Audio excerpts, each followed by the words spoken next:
Meus queridos, a paz do Senhor, eu sou o pastor Anderson Silva e você está na Academia de Pregadores, a maior escola de teologia online do Brasil. Nós estamos estudando as lições bíblicas de escola dominical.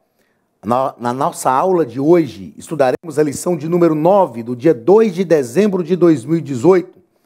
O título da lição é O Perigo da Indiferença Espiritual.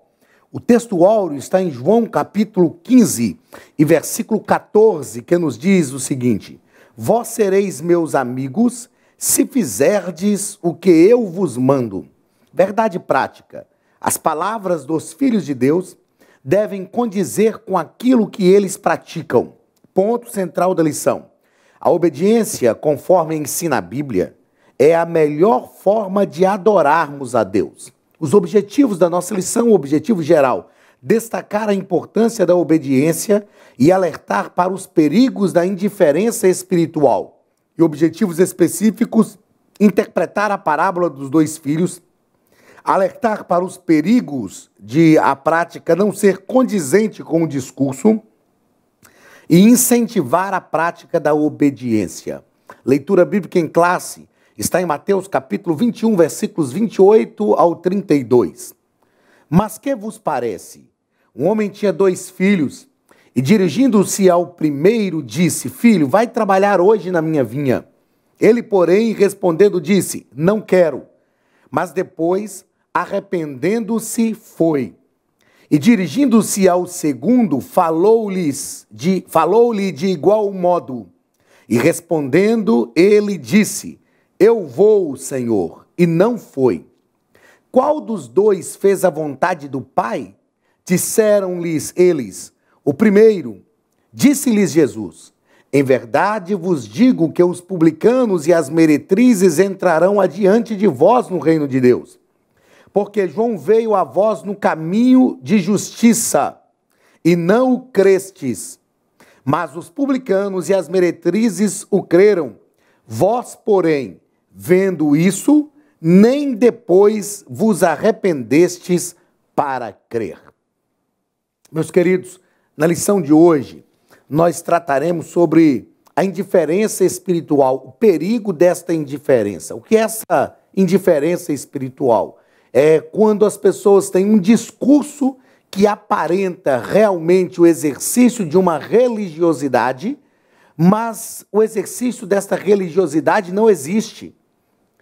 A fé verdadeira que promove a obediência aos mandamentos da palavra de Deus são inexistentes. Então é uma religiosidade farisaica, uma religiosidade fajuta e uma religiosidade que não produz uma prática religiosa. Não existe cristianismo sem prática. É impossível. Aqueles que costumam dizer, hoje a gente já está vivendo esse problema que a Igreja Católica Romana já vive há pelo menos 2 décadas e meia. Há 2 décadas e meia, pelo menos, ou já mais do que isso até, a gente costuma ouvir pessoas dizendo assim: eu sou católico, mas eu não sou praticante. Na verdade, o catolicismo é uma religião cristã também.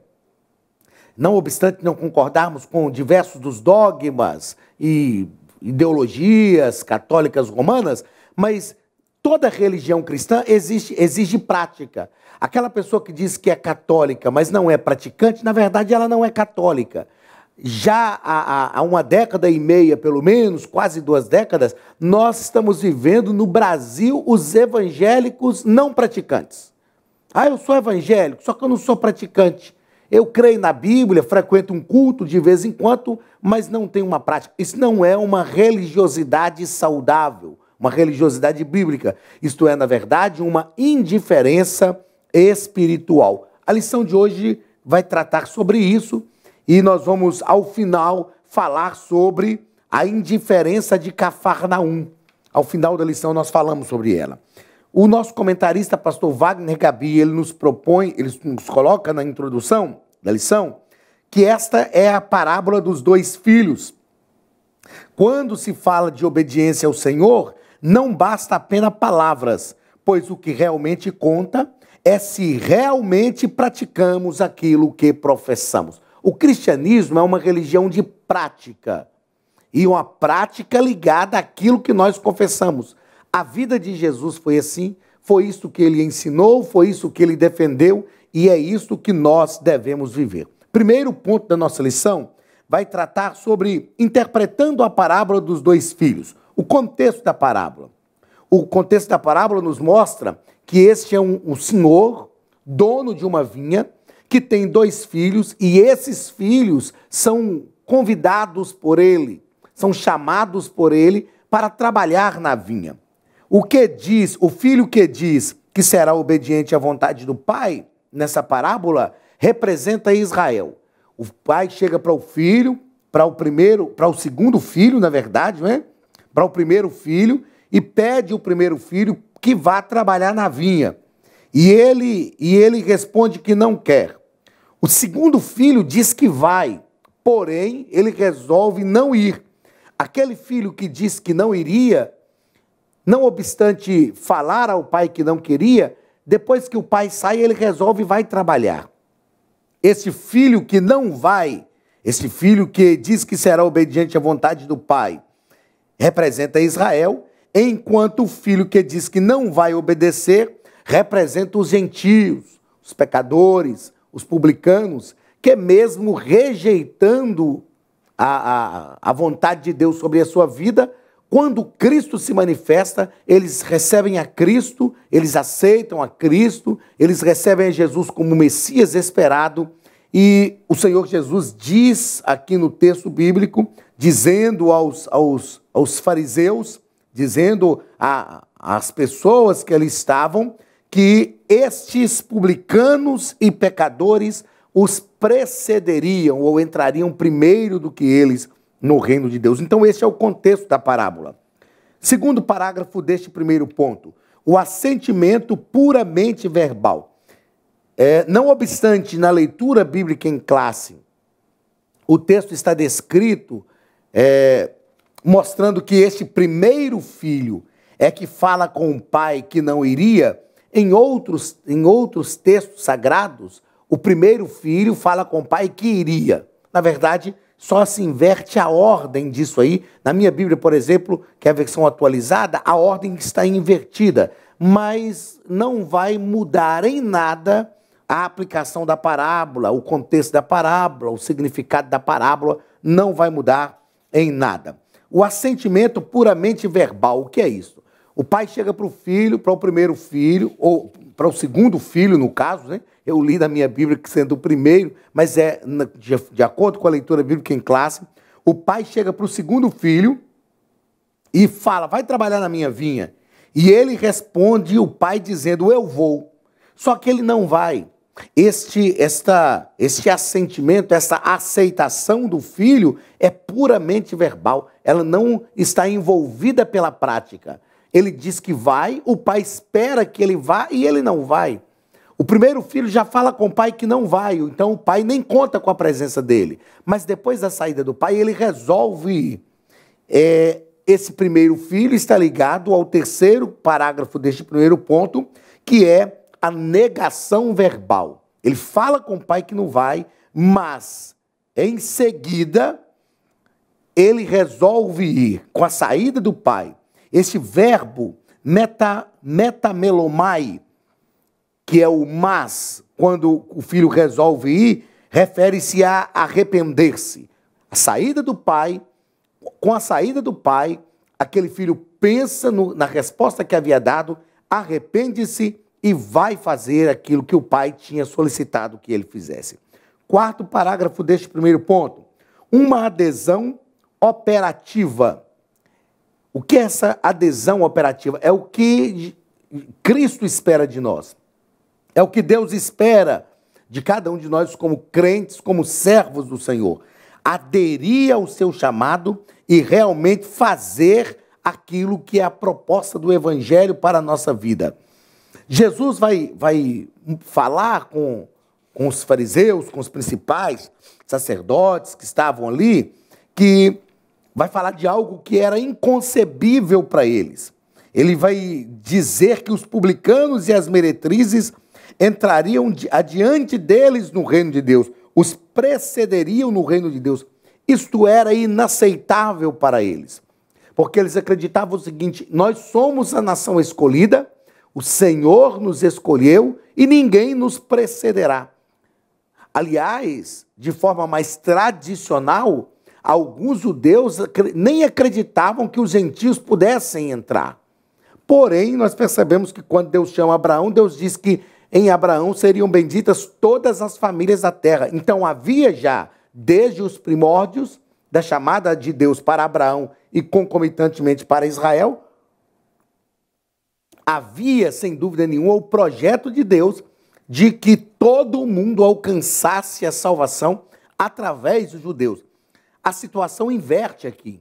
Jesus está dizendo, e na verdade a situação já está invertida hoje, é porque os judeus rejeitaram, mas os gentios tiveram essa adesão operativa. Então, mais que um sentimento verbal, mais que votos ou promessas, as Escrituras Sagradas nos exortam a aderirmos na prática à vontade do Pai e sermos obedientes a Ele. É isso o que o Senhor espera de cada um de nós. Segundo ponto da nossa lição: quando as palavras não se coadunam com a prática. Primeiro parágrafo vai nos falar sobre palavras estéreis. A obediência ao Senhor não consiste em proferir palavras estéreis e religiosas, mas em praticar a verdade revelada na palavra de Deus de forma concreta e precisa. O nosso comentarista vai colocar aqui ainda que eles estão no grupo, eles quem? Israel, estava no grupo de religiosos que nada faziam para, além de pronunciar palavras bonitas, porém descompromissadas. Meus queridos, se há uma urgência nos nossos dias, é esta urgência de que os crentes entendam que o evangelho não é um evangelho só de palavras. As nossas palavras têm que coadunarem com a nossa prática. O que o nosso comentarista, pastor Wagner Gabi, chama de palavras estéreis, são palavras que não geram, palavras que não produzem, palavras que não têm resultados. A palavra de Deus vai nos informar que Jesus falava, as próprias pessoas diziam o seguinte: ele falava não como os escribas e fariseus, mas ele falava como quem tinha autoridade. A autoridade de Jesus não estava somente nas suas palavras. A autoridade de Jesus estava voltada para a prática, para a sua própria vida. A maneira como ele se comportava, a maneira como ele falava, era condizente com tudo aquilo que era a proposta dos seus ensinos. Nós precisamos entender que, às vezes, as palavras podem ser bonitas. Há um dito popular, inclusive, que diz que as palavras podem até persuadir, mas o exemplo pode arrastar. As palavras persuadem, mas o exemplo arrasta. Nós precisamos de uma igreja cristã que viva na prática, que viva em obras aquilo que nós ensinamos também por palavras. Segundo ponto, ou segundo parágrafo deste segundo ponto. O arrependimento conduz à prática. Paulo vai falar sobre a tristeza segundo Deus. E essa tristeza segundo Deus opera o arrependimento, e o arrependimento produz uma mudança de atitude que conduz à prática. O arrependimento, ele tem que estar alicerçado num tripé. Qual que é esse tripé do arrependimento? O arrependimento não é um remorso. O arrependimento não é só uma tristeza gerada pelas consequências dos atos praticados. O arrependimento está alicerçado num tripé. O que é verdadeiramente o arrependimento? O arrependimento é, primeiro, reconhecer a falha. É entender, eu falhei, eu estou errado. Se a pessoa não reconhece que falhou, é impossível gerar o arrependimento. O arrependimento tem que gerar também uma tristeza pela falha cometida. Só que não é essa tristeza, que Paulo chama de tristeza segundo Deus, não é uma tristeza gerada pela consequência dos fatos, pela consequência do erro que a pessoa cometeu. É uma tristeza que é gerada por ter cometido o erro. ainda que as consequências sejam amenizadas, mas só de cometer o erro, só de cometer a falha, o arrependimento gera essa tristeza. Então, primeiro, o arrependimento tem que gerar reconhecimento do erro cometido. Segundo, tristeza pela falha cometida. E terceiro, tem que gerar aproximação de Deus. Quando a gente fala sobre essa tristeza pela falha cometida, está implícita nessa tristeza a ira, o ódio pelo pecado, odiar o pecado. Porque a pessoa se entristece por ter cometido a falha e passa a detestar, a abominar, a desprezar o pecado. Mesmo que ela peque, falhe novamente. Mas esse pecado não pode ser premeditado. E a aproximação de Deus, que é o terceiro passo do arrependimento. Por que a aproximação de Deus? Porque a pessoa vai reconhecer a sua deficiência, a sua dificuldade, a sua impossibilidade para vencer o pecado e vai entender que somente em Cristo é possível vencer o pecado. Este arrependimento, essa tristeza, segundo Deus, produz arrependimento e este arrependimento gera uma mudança de atitude. Faça cursos completos de teologia, hebraico bíblico, preparação para a escola dominical. Estude a palavra de Deus com mestres capacitados. Elienay Cabral, Josué Brandão, Cláudio Gama, Alain Brizotti, Benhur Lopes, Elias Torralbo, Eduardo Reis e muitos outros professores. Seja um pregador mais capacitado para pregar o Evangelho. Tenha acesso ilimitado a todos os cursos online por apenas R$ 49,90 mensais. Venha estudar na Academia de Pregadores. A maior escola de teologia online do Brasil. Terceiro parágrafo desse segundo ponto. Palavras e ações devem se coadunar. Ou seja, palavras e ações devem ser a mesma coisa. Devem estar consolidadas. Agostinho, que foi um dos maiores teólogos do período dos pais da igreja, período da patrística, né? Ele dizia o seguinte: pregue em todo tempo. Se necessário for, use palavras. Isto era o que ensinava Agostinho. Pregue em todo tempo. Se necessário for, use palavras. As nossas atitudes têm que coadunarem com as nossas palavras. Nós não podemos falar uma coisa e ter um comportamento que demonstra outra coisa totalmente diferente. As nossas palavras têm que estar em consonância, ou as nossas atitudes têm que estar em consonância com as nossas palavras, têm que se fundirem. As nossas atitudes, na verdade, têm que ser geradas pelas nossas palavras. E as nossas palavras, aliás, têm que gerar as nossas atitudes, e as nossas atitudes têm que falar mais alto do que as nossas próprias palavras. Essa é a proposta do Evangelho. Esta é a proposta de Jesus. Terceiro ponto, o chamado a fazer a vontade de Deus. Primeiro parágrafo, a impossibilidade da obediência à lei. A obediência a uma parte da lei, acrescida da rejeição a Cristo, terminavam descambando para o legalismo. O que os judeus entenderam? Que eles tinham que obedecer à lei. E eles focaram tanto a lei que eles se tornaram legalistas. A lei, os mandamentos veterotestamentários, os mandamentos do Antigo Testamento, apontavam para Cristo, falavam de Cristo. E quando Cristo apareceu, eles rejeitaram o Cristo do qual todo o Antigo Testamento falavam. Jesus falou isso certa feita: olha, vocês examinam as Escrituras porque buscam ter nela a vida eterna, mas eu que sou a vida eterna, vocês estão rejeitando. Infelizmente, esta foi a atitude dos judeus, uma atitude legalista. Nos nossos dias, existem também os legalistas. Os legalistas estão sempre se voltando para uma espiritualidade muito visível, uma santidade exterior, uma santidade visível, cheios de normas, são como os fariseus. Jesus disse aos fariseus: vocês colocam um jugo pesado sobre as pessoas, vocês não entram no céu e nem deixam ninguém entrar. Então havia uma impossibilidade de obedecer à lei, porque o ser humano é mau, é falho, e quando eles rejeitam a Cristo, ainda que tivesse obedecido toda a lei, a rejeição a Cristo descamba numa plena desobediência da lei. Segundo parágrafo desse terceiro ponto, a fé desobediente.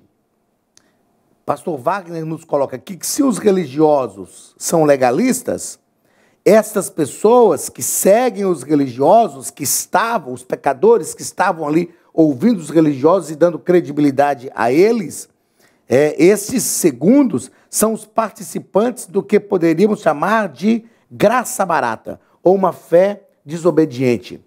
Por incrível que pareça, o termo, que é na verdade um trocadilho, que é feito pelo comentarista aqui da lição, o que é esta fé desobediente? A fé desobediente é a pessoa que diz que crê, porém esta fé não é capaz de gerar uma plena obediência à palavra de Deus.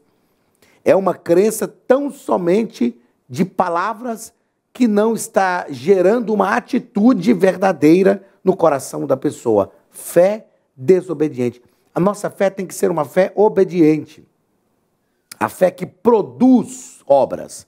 Tiago fala sobre isso. Uma fé viva, uma fé produtiva, uma fé que nos projeta para o reino de Deus, trabalhando, agindo e fazendo conforme a vontade do Senhor. Terceiro parágrafo deste terceiro ponto, o discípulo faz a vontade de Deus. Em João capítulo 15, versículo 14, Jesus foi enfático quando ele disse que nós seremos os seus amigos se fizermos aquilo que ele manda. Fazer a vontade de Deus era então o eixo sobre o qual supostamente girava toda a religião de Israel. Não é possível obedecer à lei sem obedecer a Cristo, pois Cristo é o cumprimento da lei. A obediência a Cristo resulta em obediência de toda a lei. É só entendermos o seguinte: se Cristo foi o cumprimento da lei, se a lei se cumpre em Cristo, e se nós realmente obedecemos a Cristo, automaticamente nós estamos obedecendo toda a lei, porque Cristo é o cumprimento da lei. Paulo diz que a lei serviu como aio, a lei apontou para Cristo. Na nossa conclusão, o nosso comentarista coloca que a pessoa de Cristo separa de forma bastante clara a humanidade perdida, composta até mesmo por religiosos que dizem fazer a vontade de Deus, mas não fazem parte daqueles que serão admitidos no reino de Deus. Cristo é um ponto culminante do verdadeiro evangelho. Ele faz separação. Cristo faz essa separação. Antes de Cristo, todos professavam ser religiosos, cumpriam a lei. Depois de Cristo, nós temos os religiosos que continuam cumprindo a lei. E nós temos aqueles que, mesmo sendo religiosos, mesmo cumprindo a lei, creem em Cristo, se entregam a Cristo. Porque o problema não é o cumprimento da lei. O problema é condicionar a salvação ao cumprimento da lei. Um dia um aluno me perguntou: professor, é pecado cumprir a lei? Não. Embora a lei resulte em Cristo. A plenitude da lei está em Cristo. Mas é pecado a pessoa guardar o sábado? Não, desde que o guardar o sábado não seja condicionante para a salvação. Porque se não guardar o sábado, guardar qualquer outro dia de descanso, isso é o que importa. Esse é o aspecto, o aspecto moral da lei. Uma coisa é o aspecto cerimonial, outra coisa é o aspecto moral. Até porque a lei fala sobre não matarás, não adulterarás, não dirás falso testemunho. E esta é a lei moral. Então não é pecado guardar a lei. É pecado festejar as festas judaicas? Não, desde que isso não seja uma condicionante para a salvação. A nossa salvação está em Cristo. Ele já fez tudo o que era necessário.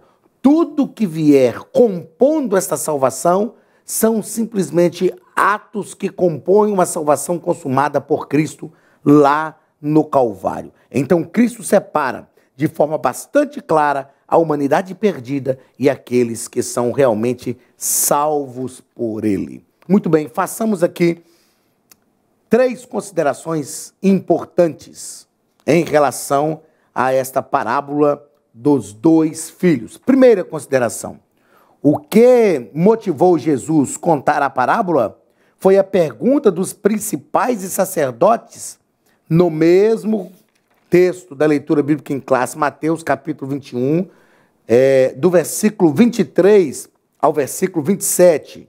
Vamos aqui para nós entendermos esse contexto da parábola. Mateus capítulo 21, do versículo 23 ao versículo 27. Jesus foi criticado por causa da autoridade da maneira com que ele fazia, né, os milagres.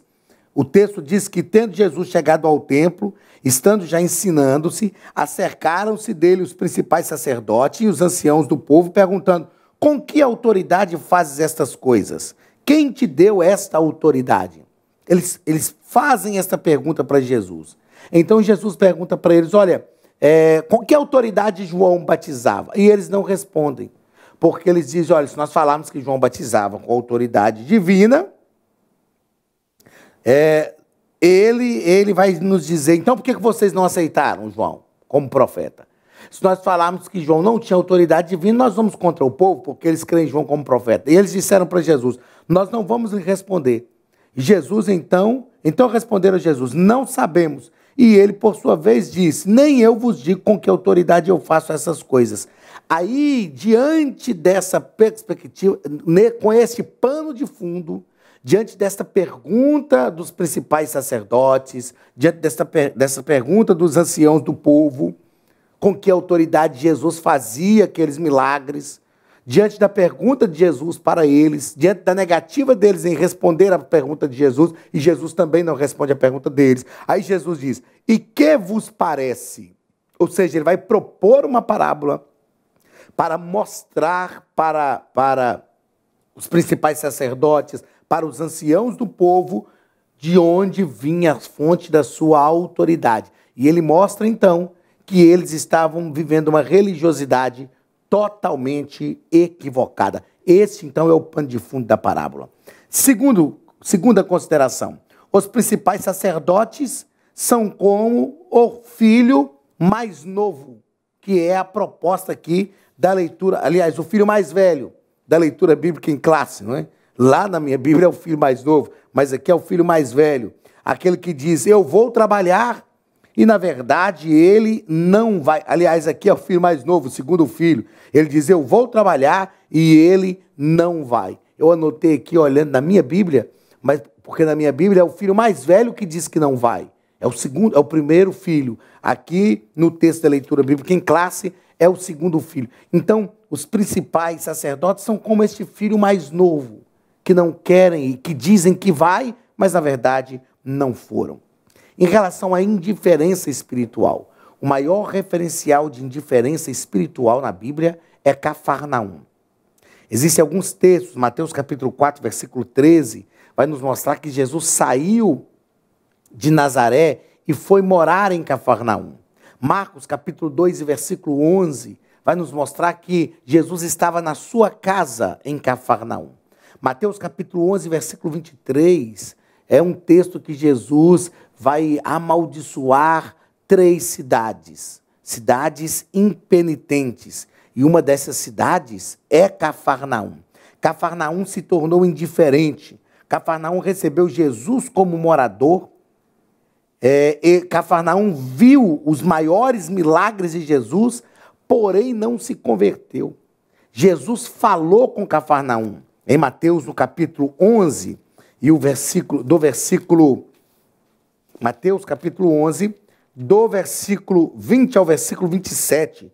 No versículo 23, Jesus vai falar com Corazim, com Betsaida e com Cafarnaum. É o texto das cidades impenitentes. No versículo 23 do capítulo 11, Jesus fala com Cafarnaum: e tu, Cafarnaum, elevar-te-ás porventura até os céus? Descerás ao inferno, Porque se em Sodoma se tivessem operado os milagres que em ti se fizeram, teriam ela permanecido até o dia de hoje. Jesus está falando com Cafarnaum. Se em Sodoma tivesse feito os milagres que foram feitos em ti, eles teriam se arrependido. Cafarnaum se tornou indiferente. Eu prego sobre Cafarnaum e falo o seguinte, que eu imagino que em Cafarnaum, Jesus estava assim fazendo um milagre ali na esquina, de repente passava alguém visitando a cidade e perguntava, o que está acontecendo? E um morador dizia, não é nada, é só Jesus fazendo um milagre. Cafarnaum viu os maiores milagres de Jesus. Cafarnaum teve Jesus como um morador da cidade. Mas os milagres que Cafarnaum viu, Cafarnaum desfrutou dos milagres de Jesus. Mas os milagres dos quais Cafarnaum desfrutou, os milagres que Cafarnaum viu não foram suficientes para transformar a cidade, para mudar a vida das pessoas, para converter as pessoas. E Cafarnaum então se tornou indiferente. E no capítulo 11 de Mateus, no versículo 23, nós temos a palavra de Jesus para a indiferente Cafarnaum. Jesus amaldiçoa Cafarnaum, amaldiçoa Betsaida, Jesus amaldiçoa Corazim, porque essas 3 cidades se tornaram cidades indiferentes. Este é o perigo da indiferença espiritual, quando os milagres de Jesus não produzem mais nenhum efeito em nós. E isto é extremamente perigoso, porque quando nós nos tornamos indiferentes, automaticamente, quando as pessoas se tornam indiferentes, automaticamente as pessoas se tornam também depravadas. O pecado não produz efeito na pessoa e elas continuam pecado. Mas que Deus tenha misericórdia da nossa vida e que nós sejamos sensíveis, extremamente sensíveis à voz de Deus, à ação do Espírito Santo e sejamos sensíveis à mensagem do Evangelho. Meus queridos, chegamos ao final da nossa 9ª aula e na semana que vem estaremos de volta e eu te espero aqui na Academia de Pregadores. Receba um abraço do pastor Anderson Silva e que Deus te abençoe em nome de Jesus. Estude a Bíblia Sagrada de forma simples, pela internet, mas com profundidade. Desvende os mistérios da palavra e transforme completamente seu conhecimento bíblico e sua vida ministerial. Este projeto inovador, inédito em língua portuguesa, reúne alguns dos melhores ensinadores da atualidade para capacitar a igreja e preparar líderes. Já são milhares de alunos em 48 países que estão desfrutando de aulas espirituais e cheias de revelações. Na Academia de Pregadores, você vai encontrar professores que são referência naquilo que falam, preparados para ensinar. Nomes como Elianai Cabral, Cláudio Gama, Alain Prisotti, Napoleão Falcão, Carvalho Júnior, Benhur Lopes, Josué Brandão, Elias Torralbo, Eduardo Reis e muitos outros. Cursos com certificados, reconhecimento e conteúdo de excelência. Tenha acesso ilimitado a todos os cursos pagando apenas R$ 49,90 por mês.